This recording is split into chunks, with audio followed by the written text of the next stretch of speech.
Hello friends, मेरा नाम आकाश वर्मा है। आत्रे ब्रदर्स चैनल में आपका हार्दिक स्वागत है। दोस्तों, जैसा कि कुंडली देखना हमने सीख लिया लगभग लगभग, आज फिर से हम एक लाइव कुंडली लेके आए हैं जिसमें कि जातक काफी ज्यादा परेशान है। सांसारिक जीवन यानी अपने मांगलिक जीवन में बहुत ज्यादा परेशान है।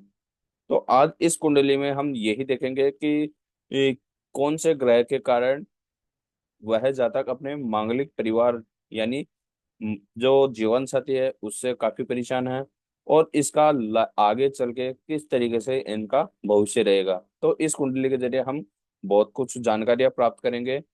तो वीडियो को देरी न करते हुए हम स्टार्ट करते हैं। दोस्तों, आपके सामने डेट ऑफ बर्थ वगैरह है।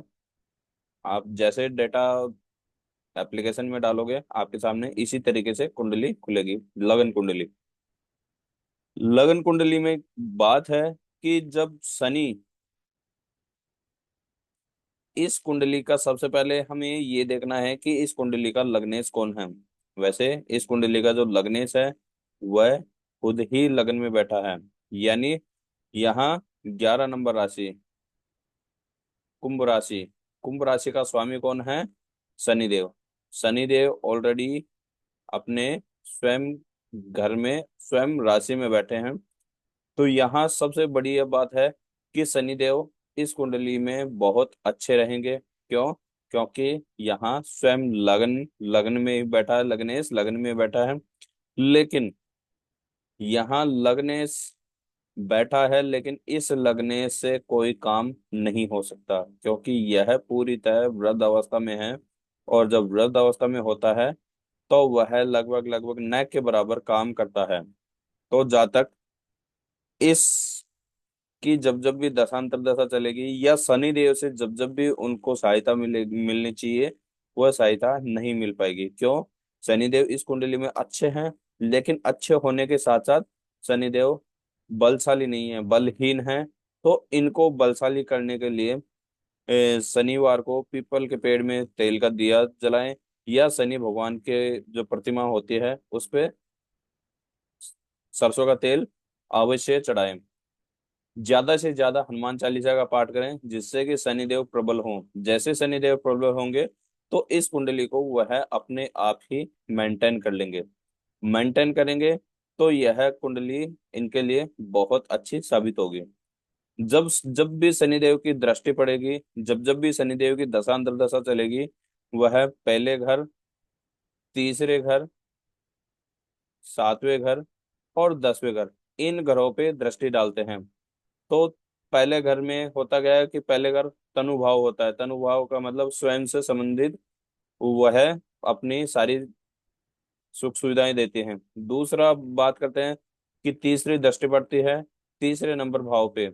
तीसरे नंबर पे भाव पे जब पड़ती है तो हालांकि भाग दौड़ ज्यादा हो जाती है, लेकिन इससे भी आपको अच्छे ही रिजल्ट मिलेंगे। क्योंकि जब भाग दौड़ होती है तो भाग दौड़ में हमेशा रिजल्ट अच्छे होते हैं, यानी मेहनत परिश्रम जहाँ होता है वहाँ अच्छे ही रिजल्ट मिलेंगे। फिर बात करते हैं कि शनि देव की 7वीं दृष्टि पड़ती है मांगलिक जीवन पे, यानी जीवन साथी के ऊपर।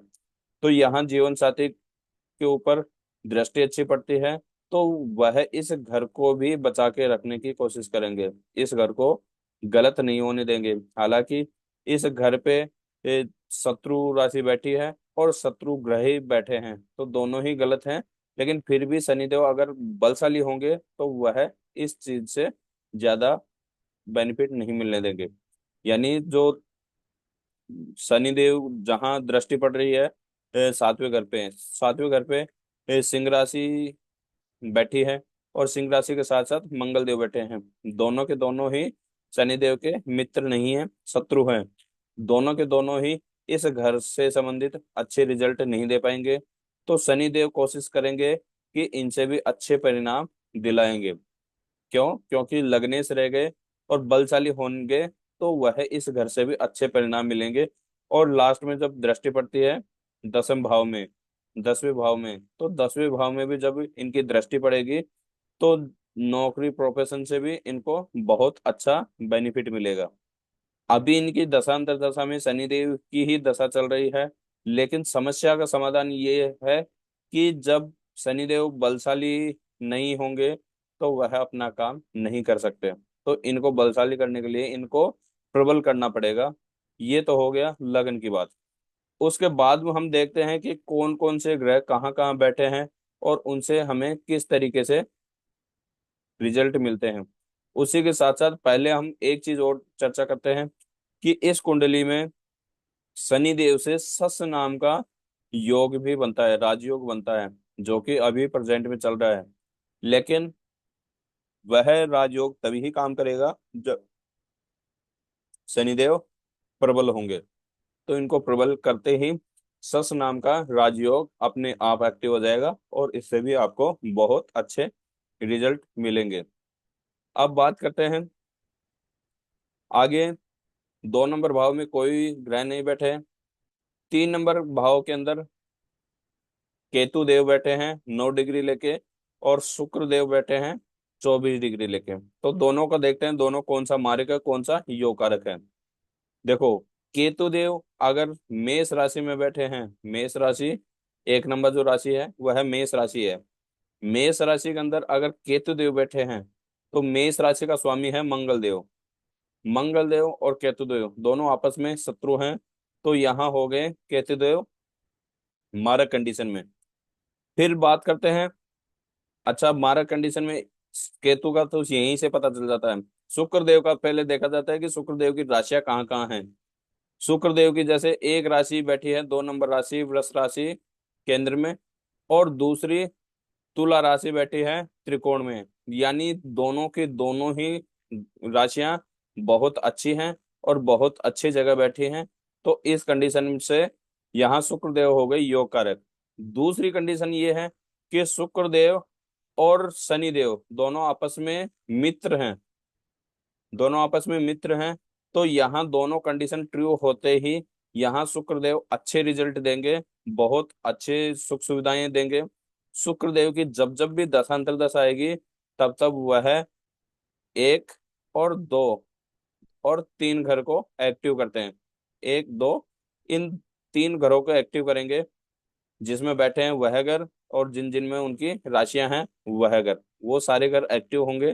तो एक्टिव होंगे तो उस समय शुक्र के जब जब भी दशांतर दशा आएगी तब तब यह जातक प्रॉपर्टी, मकान से संबंधी मकान बनाना, प्रॉपर्टी बनाना, गाड़ी घोड़े जो भी खरीदना है वह उस शुक्र की दशांतर दशा में ये सारी चीजें होंगी। इसी की जब दशांतर दशा चलेगी तो यहाँ पे जातक का भविष्य भाग्य भी उज्जवल होगा, भाग्य प्रबल होगा, और भाग्य के साथ साथ अचानक धन की प्राप्ति भी हो सकती है। लेकिन जब केतु की दशांतर दशा चलेगी तब तब जातक का परिश्रम बहुत ज्यादा बढ़ जाएगा। शुक्र की दशांतर दशा में भी भागदौड़ होगी, लेकिन वह भागदौड़ से रिजल्ट भी अच्छा मिलेगा। लेकिन केतु की भागदौड़ से रिजल्ट न के बराबर मिलेगा। यानी केतु की दशांतर दशा में जातक को गलत ही परिणाम मिलेंगे, अच्छे परिणाम नहीं मिलेंगे। आगे चलते हैं। आगे चल के हम देखते हैं नेक्स्ट है जो कि 4 नंबर भाव में 2 नंबर राशि बैठी है वृष राशि, और 4 नंबर भाव में एक जगह तो बैठे हैं सूर्य और दूसरे बैठे हैं इसमें बुध देव। बुध देव अस्त हो रखे हैं और सूर्य देव यहाँ प्रॉपर तरीके से पावरफुल हैं। लेकिन बात करते हैं कि सूर्य देव और शनि देव दोनों के बीच में मित्रता नहीं है। लेकिन सूर्य देव को घर अच्छा मिल गया, यानी केंद्र का घर मिल गया। तो यहाँ सूर्यदेव योग कारक हैं। लेकिन यहाँ सूर्यदेव कहाँ बैठे हैं, शत्रु की राशि में, शत्रु की राशि में बैठे हैं। तो वह सूर्यदेव इस घर को तो गंदा करेंगे, लेकिन अपने घर को कभी भी गंदा नहीं करेंगे। तो जब जब भी सूर्य की दशांतर दशा आएगी तब वह सुख सुविधाओं में अभाव पैदा जरूर करेंगे। जैसे कि वाहन है तो वाहन से नुकसान होना, प्रॉपर्टी है प्रॉपर्टी बिक जाना, ऐसे बहुत सारे। अगर हम प्रॉपर डीपली जाके देखेंगे तो कुंडली देखने में बहुत टाइम लग जाता है, लेकिन हम अभी शॉर्टकट तरीके से देख रहे हैं, जिससे कि हम इस घर से संबंधित, साथ ही साथ इस घर के बिल्कुल सातवीं दृष्टि पड़ती है 10वें भाव में। क्योंकि सूर्य की 7वीं दृष्टि पड़ती है 10वें भाव में। तो इन दोनों घरों के बारे में देखना, और जहां सूर्य देव की राशि है उन तीनों घरों को एक्टिव करते हैं जब जब भी सूर्य की दशांतर दशा आएगी तब तब। तो यहाँ प्रॉपर्टी से संबंधित, यहाँ नौकरी और बिजनेस से संबंधित आपको नुकसान ही मिलेगा, लेकिन अपने घर में ये फिर भी ठीक ठाक रिजल्ट देंगे। ऐसे ही बात करते हैं बुध देव। बुध देव की जो राशि है वो एक तो है केंद्र में और दूसरी है त्रिक भाव में। अब यहाँ नियम क्या होता है कि अगर कोई भी ऐसा ग्रह है जो कि लग्नेश का मित्र है और उसको एक केंद्र का घर मिल गया, एक त्रिक भाव मिल गया, तो ऐसी कंडीशन में भी वह योग कारक होता है। तो यहाँ बुध देव वैसे योग कारक हैं। बुध देव की दशांतर दशा में जातक को अच्छे परिणाम मिलेंगे, लेकिन यहाँ बुध देव सूर्य के साथ में अस्त हो रखे हैं। तो अस्त होने के कंडीशन में बुध देव यहाँ प्रॉपर तरीके से इस जातक को अच्छे परिणाम नहीं दे पाएंगे। क्यों? क्योंकि यह सूर्य के साथ में अस्त कंडीशन में है, तो इनको भी प्रबल करना बहुत जरूरी है। तो यहाँ शनिदेव को प्रबल करना है, साथ ही बुध देव को भी प्रबल करना है, जिससे कि इस कुंडली में अच्छे बेनिफिट मिले। अब बात करते हैं नेक्स्ट। चंद्रमा इस कुंडली में मारक कंडीशन पे बैठे हैं। अब यहाँ चंद्रमा के बारे में हम चर्चा करते हैं एक बार सबको। अब यहाँ चंद्रमा का एक खेल है, वो खेल देखते हैं कि चंद्रमा किस तरीके का खेल खेलते हैं। देखो, जब भी कुंडली में चंद्रमा मारक कंडीशन में होते हैं तो वह इंसान को अंदरूनी तरीके से तोड़ देते हैं। यानी जिसका मन चंचल हो जाता है वह इंसान कुछ भी डिसीजन नहीं ले पाता। जैसे अब जातक के कुंडली में चंद्रमा 5वें भाव में बैठे हैं, अर्थात जब जब भी चंद्रमा 5वें भाव में बैठते हैं मारक कंडीशन में, तब तब इंसान का मन विचलित होता है और वह एक योग का निर्माण करता है, जिसे कहते हैं हम ज्यादातर लव मैरिज। इस कुंडली में चंद्रमा है मारक कंडीशन में। क्यों? क्योंकि चंद्रमा की राशि है कर्क राशि, जो कि त्रिक भाव में 6 नंबर भाव के अंदर बैठी है। और लग्नेश और चंद्रमा दोनों के बीच में कोई मित्रता नहीं, तो यहाँ चंद्रमा हो गए मारक कंडीशन में। दूसरी चीज, यहाँ जो राशि बैठी है 5 नंबर जो राशि बैठी है वह, वहाँ 5 नंबर भाव में जो राशि बैठी है 3 नंबर मिथुन राशि। मिथुन राशि का जो स्वामी है वो कौन है? बुध देव। अब बुध देव और चंद्रमा दोनों के बीच में भी कोई मित्रता नहीं है, तो यहाँ चंद्रमा हो गई पूरी तरह नेगेटिव। यानी यहाँ चंद्रमा पूरी तरह मारिक कंडीशन में है।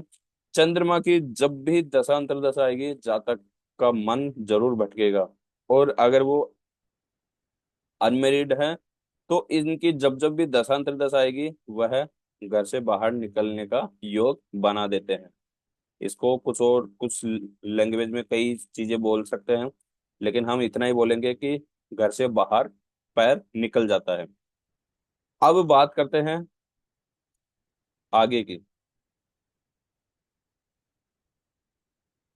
7वें भाव के अंदर 5 नंबर राशि सिंह राशि बैठी है जातक की कुंडली में, और सिंह राशि बैठने के साथ साथ यहाँ मंगल देव भी बैठे हैं।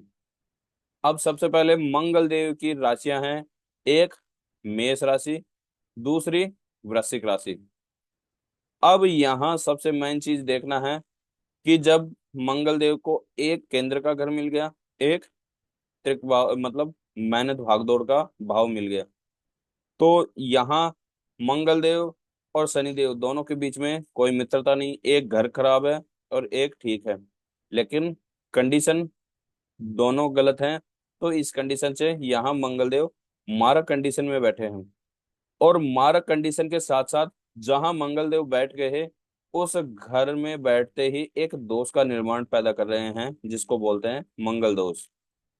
तो यहाँ सबसे बड़ी समस्या क्या आएगी कि जातक को इस घर से संबंधित कभी भी अच्छा रिजल्ट नहीं मिलेगा, कभी भी नहीं मिलेगा। जब तक इस दोष को दूर नहीं करेगा जातक, तब तक इस घर से संबंधित कोई भी अच्छे रिजल्ट नहीं मिल पाएंगे।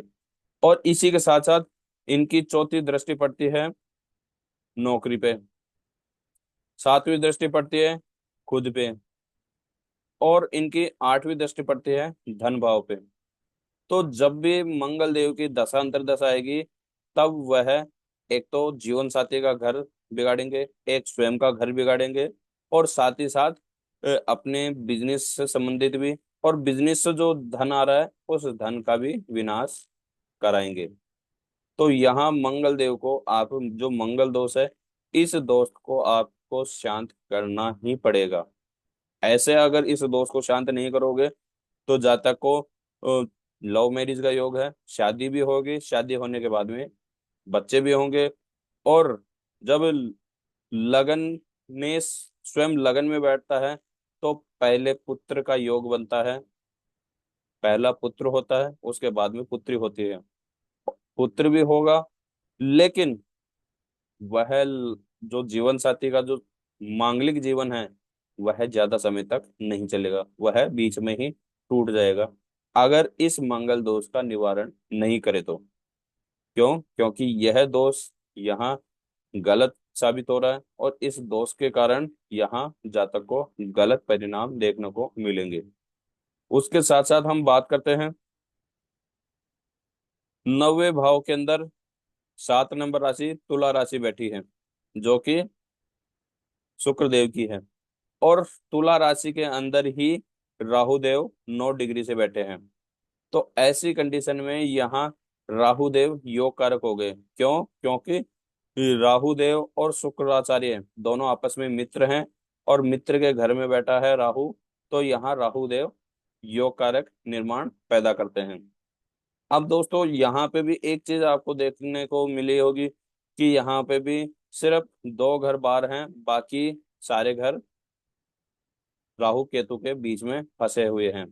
तो यहाँ पे भी हम ये कह सकते हैं कि आंशिक कालसर्प दोष है, क्योंकि बृहस्पति देव बाहर बैठे हैं, और बाहर बैठकर क्या है इनका योग, यह वैसे मारक कंडीशन में है, लेकिन यहाँ इतने गलत भी नहीं है, क्योंकि मित्र के साथ में बैठे हैं।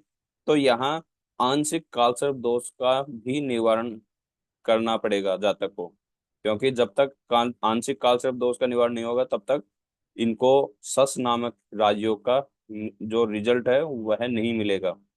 तो यहाँ हम राहु की बात करते हैं, राहु यहाँ अ, योग कारक रहेंगे, योग कारक रिजल्ट देंगे, अच्छे रिजल्ट देंगे। फिर बात करते हैं कि बृहस्पति देव बृहस्पति देव अच्छी जगह बैठे हैं, अपने स्वयं के घर में बैठे हैं, लेकिन हम लाल किताब के अनुसार बैठ देखते हैं तो लाल किताब के अनुसार बृहस्पति देव नीच के हो जाते हैं। क्योंकि लाल किताब में क्या होता है कि जो राशियां हैं, जो जैसे हम पाराशर की किताब में देखते हैं, पाराशर की किताब में क्या होता है कि जो घर हैं वह फिक्स होते हैं, और लाल किताब में जो राशि हैं वह फिक्स होती हैं। जैसे 1 नंबर भाव में 1 नंबर राशि फिक्स है, तो उस किताब के अनुसार हम देखते हैं तो बृहस्पति यहाँ नीच के हो जाते हैं। लेकिन हम पाराशर की किताब के अनुसार देखते हैं तो यहाँ बृहस्पति देव योग कारक हैं, अच्छे रिजल्ट देंगे। क्यों?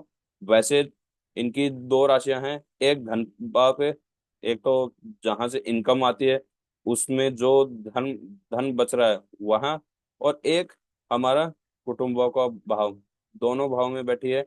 दोनों के दोनों वैसे ठीक हैं, लेकिन इसी के साथ साथ बृहस्पति देव मित्र राशि में बैठ गए तो यहाँ पे भी अच्छे रिजल्ट देते हैं।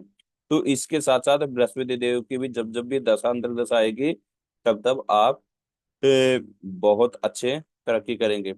और अगर मैं कहना चाहूँ कि अगर इस कंडीशन में अगर आप पुखराज भी धारण करेंगे तो वह आपको बहुत अच्छा बेनिफिट देगा, क्योंकि इस कुंडली में पुखराज बहुत अच्छा योग कारक साबित करेगा। क्योंकि पुखराज एक तो जो इनकम हमारी आ रही है वहां, जैसे कर्म भाव पे स्वयं बृहस्पति देव बैठे हैं।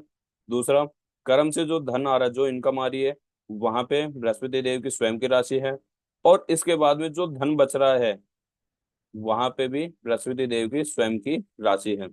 तो यहाँ पे तीनों जगह ही बृहस्पति देव अच्छे पोजीशन पे हैं, अच्छे काम करेंगे। और इस कुंडली में अब जो समस्या आई है वो मैं आपको बताता हूँ।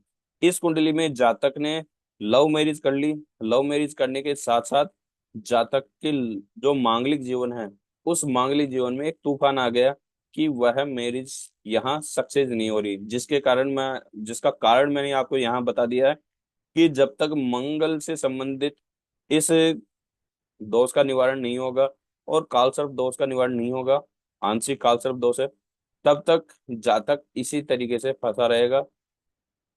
शादी हो गई, बच्चे हो गए, डाइवोर्स भी होगा, और फिर से भी शादी का योग होगा, और फिर से शादी का योग होगा, शादी हो भी जाएगी लेकिन मांगलिक जीवन सक्सेस नहीं होगा। क्यों?